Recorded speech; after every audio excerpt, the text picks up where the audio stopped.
श्रीगुरुभ्यो नमः। वन्दे वेदान्तदेशिकम्। जय गरुडसुपर्ण।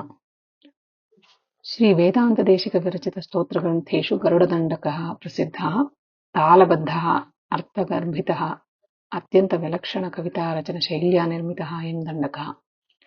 अस्य नियतानुसन्धानेन लौकिकप्रयोजनानि यथा शत्रुभयं, विषप्राणिविभीषिका इत्यादि नश्यन्ति।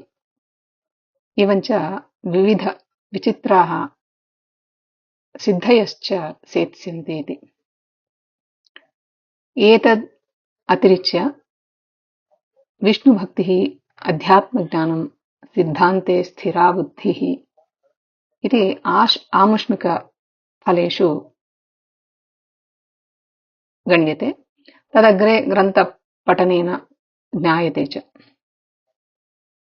दण्डकस्थश्लोकविश्लेषणात् पूर्वं परिचयरूपेण अस्य स्तोत्रस्य आविर्भावविषये ज्ञास्यामः। श्रीवेदान्तदेशिकवर्याः काञ्चीपुरवास्तव्याः। ते कदाचित् अहीन्द्रपुरं गतवन्त इति। अयं देशविशेषः अहीन्द्रपुरमिति औषधगिरिनाम्नापि प्रसिद्धः। अत्र देवस्थाने श्रीपतिः देवनाथ नाम्ना विराजते।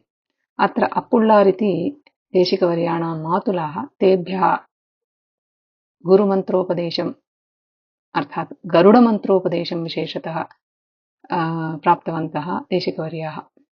तन्मन्त्रसिद्ध्यर्थं ते औषधगिरौ अश्वत्थवृक्षमूले तपश्चक्रुः इति। अनेन प्रसन्नः वेदानाम् आत्मरूपः पक्षिराजः गरुडः देशिकानां पुरतः स्वयं स्वस्य भव्यं समुत्कृष्टं रूपं प्रकटीचकार इति। गरुडं प्रत्यक्षं वीक्ष्य भक्त्या अभिभूतानां देशिकवर्याणां तत्क्षणे एव मुखतः निर्गता इयं गरुडप्रार्थना। गरुडमुखादेव देशिकवर्येण अग्रे हयग्रीव मन्त्रोपदेशः प्राप्तः। तदनु हयग्रीवमन्त्रसिद्धिना एव तैः नैके ग्रन्थाः अग्रे विरचिताः इत्यपि उच्यते। अस्मिन् स्तोत्रे 5 श्लोकाः गरुडस्य स्तुत्यर्थम्, अन्तिमश्लोकद्वयं फलश्रुतिरूपेण च निर्मितः। अस्य छन्दोबन्धः अपि विलक्षणः। तद्विषये अग्रे प्रस्ताव्यते। एतत् परिचयेन स्तोत्रग्रन्थस्य अस्य विवरणम् आरभामहे। आदौ श्लोकानुसन्धानं। प्रथमश्लोकानुसन्धानम्। श्रीमान् वेङ्कटनाथार्यः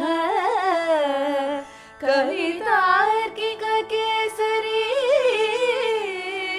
वेदान्ताचार्यवर्यो मे सन्निधत्तां सदा हृदि। नमः पन्नगनद्धाय वैकुण्ठवशवर्तिने श्रुतिसिन्धुसुधोत्पादमल्लराय गरुत्मते। श्लोकस्थपदानाम् अन्वयः इत्थं पन्नगनद्धाय वैकुण्ठवशवर्तिने श्रुतिसिन्धुसुधोत्पाद मन्दराय गरुत्मते नमः। नम इति अव्ययमिदं नमस्वस्ति स्वाहा स्वधा अलम्बषट्योगात् इति इमे शब्दाः। एतेषां योगे चतुर्थी विभक्तिर्भवति।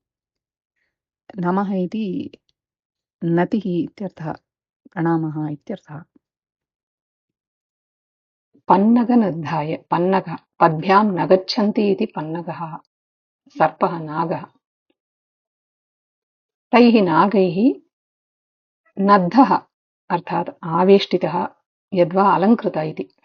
पन्नगैः नद्धः आवेष्टितः पन्नगनद्धः तस्मै वैकुण्ठवशवर्तिने, वैकुण्ठस्य वशे वर्तते इति वैकुण्ठवशवर्तिन्, श्रीमन्नारायण एव यस्य स्वामी तस्मै इत्यर्थः। श्रुतिसिन्धु सुधोत्पादमन्दराय, श्रुतिरेव सिन्धुः, वेदराशिरेव महासागरः इति। तस्माद् उत्पन्नम् अमृतं वेदसारः वेदान्तः। तदेव अमृतं सुधा तस्य उत्पादने मन्दरवत् आचरते यः तस्मै। क्षीरसागरमथनवेलायां मन्दरपर्वतस्य महती भूमिका यत् स पर्वत एव मथनी अभूत् येन सुधा समजनी इति प्रसिद्धमेव। अत्र विष्णुपुराणस्य अयं श्लोकः प्रमाणम्। मन्थानं मन्दरं कृत्वा नेत्रं कृत्वा च वासुकिं मथ्यताम् अमृतं देवाः सहाये मयि अवस्थिते इति। एवं क्षीरसागरमथने मन्दरपर्वतवत् वेद इति महोघस्य मथनेन जायमानवेदान्तज्ञानोत्पादने मन्दरायते। मथनी भूमिकां निर्वहति गरुड इति कलयन्ति देशिकवर्याः। अत्र वेदान्तज्ञानसिद्धये गरुडाराधना विधिः।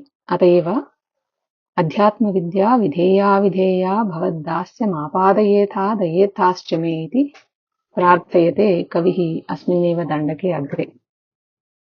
एवम् आहत्य तात्पर्यमत्र श्रीहरेः वशंवदः आज्ञाकारी किङ्करः गरुडः तस्मै नागैः आवेष्टितः गरुडः तस्मै वेदसागर मन्थनरूपकर्मणि मथनीभूतः।